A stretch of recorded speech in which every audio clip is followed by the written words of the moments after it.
سميرة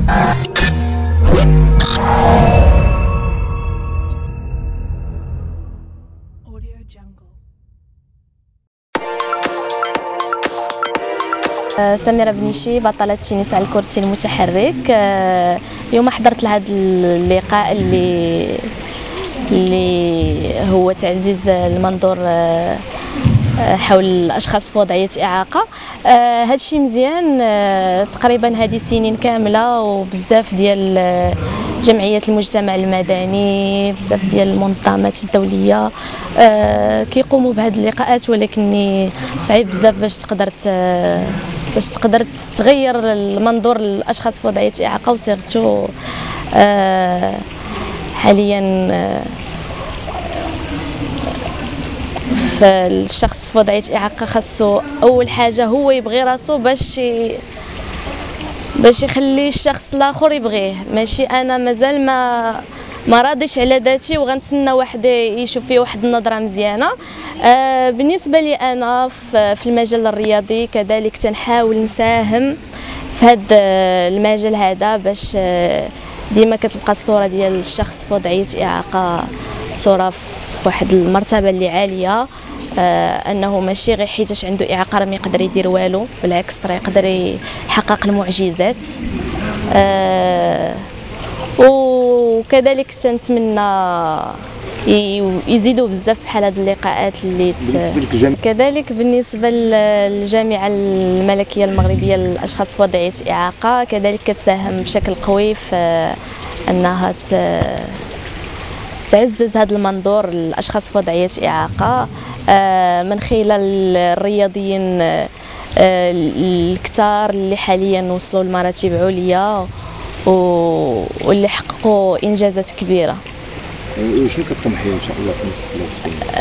ان شاء الله مازال كنطمح انني علاش لا نولي من الاوائل في العالم في التنس على الكرسي المتحرك، ونزيد نعطي واحد الصوره زوينه بزاف على المراه المعاقه. Alexander Schischlik, le directeur du bureau de l'UNESCO à Rabat pour les pays du Maghreb. Donc nous sommes très contents d'avoir été ici avec les agences partenaires du système des Nations Unies, justement pour étudier tout ce qui doit être fait au Maroc pour changer le regard sur les personnes vivant avec un handicap. Parce que ce n'est pas uniquement une question de normes, de règles, de lois et des institutions publiques, c'est aussi un phénomène sociétal. Si vous pensez qu'il y a dans une famille sur 4 au Maroc, qu'il y a une famille qui vit avec un handicap, il y a pour la société civile un enjeu majeur. Et il faut accompagner ces familles, accompagner ces individus qui ne sont pas avec handicap pour mieux saisir les problèmes et mieux pouvoir être à leur écoute et à leur aide. Et ça passe notamment par le système de l'éducation pour essayer que dans les écoles, les enfants comprennent comment traiter leurs copains, leurs amis qui vivent avec un handicap, pour que les enseignants soient prêts à les accompagner. Ça passe par les institutions publiques pour que l'accès à tous les services soit ouvert à ces personnes. Ça passe par analyser les différentes lois et réglementations, ils prennent en compte les droits des personnes vivant avec handicap.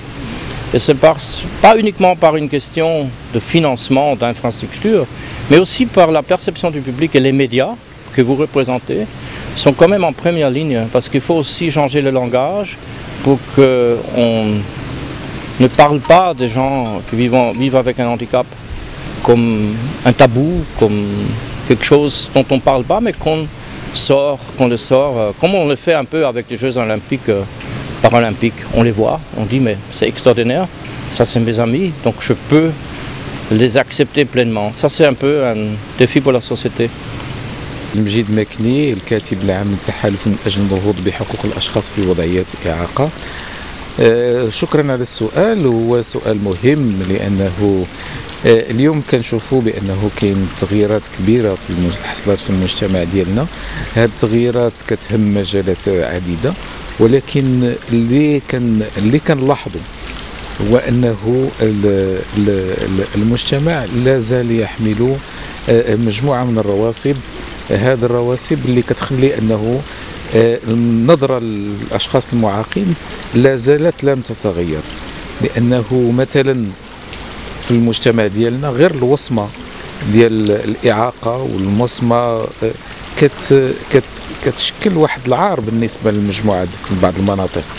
والوصمه بالاعاقه هي اما الاعاقه ديال السمع ولا الاعاقه ديال البصر ولا الاعاقه الحركيه، احنا كنعتوها باسماء، وهذه الاسماء هذه هي في الحقيقه تحيل على واحد النظره اللي دونيه للاشخاص في وضعيه اعاقه.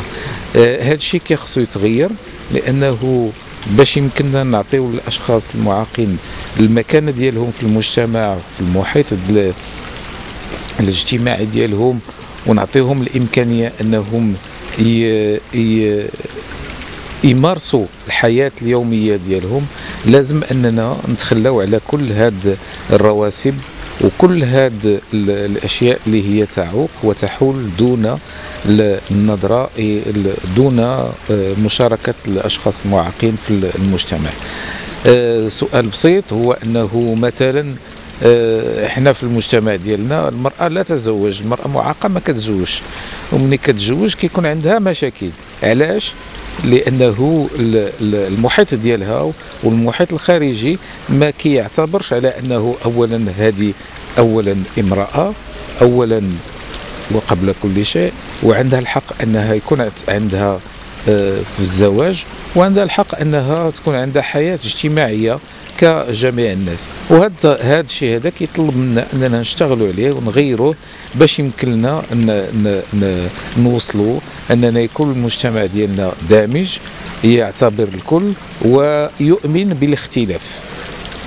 بالنسبه للرياضه المعاقه، هل انت الحمد لله أموال الرياضة هي من الأشياء اللي مهمة، وممارسة الرياضة من طرف الأشخاص المعاقين هي طريق إلى الإدماج ديالهم وطريق إلى ممارسة الحياة الاجتماعية. وبالتالي الأشخاص المعاقين برعوا، وأنتم كتشوفوا أنه الأبطال المغاربة هما اللي كيجيبوا لنا الميداليات الذهبية، وهذا من الاشياء اللي خصنا نعترفوا به ونروجوا ليه ونروجوا الى رياضه الاشخاص المعاقين، باش يمكن لنا اننا يكون عندنا ابطال جدد ويكون عندنا نظره اخرى لموضوعات الاعاقه.